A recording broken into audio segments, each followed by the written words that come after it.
التوالي دورات البطولة. شاب شباب ريف الحسيمي وفقد الكثير من برقه منذ انطلاق إياب البطولة الاحترافية بعدما صام عن الانتصار ل5 دورات على التوالي، آخره حققه في الدورة 13 أمام الدفاع الحسني الجديدي.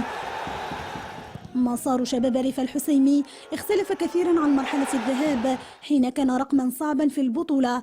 اليوم قد لا تنفعه الإحصائيات في شيء لأن الوقت يمر بسرعة، وجماهير الحسيمة تريد أن تكون الكرة في المرمى بواقعية القتالية والإصرار على الفوز.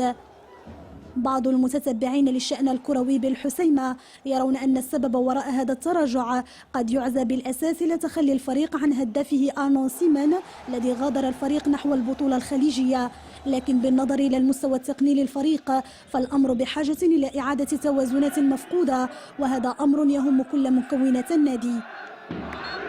بنتيجة 0 لمثله جاءت مباراة شباب ريف الحسيمي والرجاء الرياضي بمذاق مر لم يقوى معها أي طرف في كسر الحاجز الدفاعي للآخر. الجميع انتظر الدقيقة 16 ليشاهد أول فرصة حقيقية للتهديف بعد انسلال مهاجم شباب ريف الحسيمي بوبكار ديمبلي، لكن ياسين الحظ ومعه محمد الحاج ينقذ مرمى الرجاء.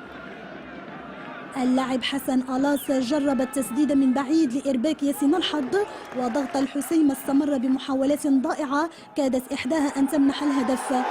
الشوط الأول انتهى بالبياض، والنتيجة نفسها طغت على مجريات الشوط الثاني بمحاولات ضائعة هنا وهناك.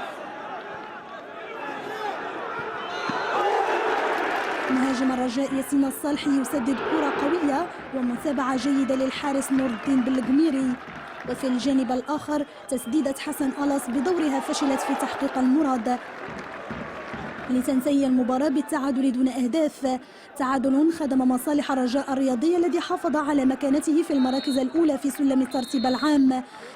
بالمقابل شباب ريف الحسيمي فشل في التعويض وخرج مكسور الكبرياء بعد أن ضيع فرصة أخرى في تحقيق الانتصار.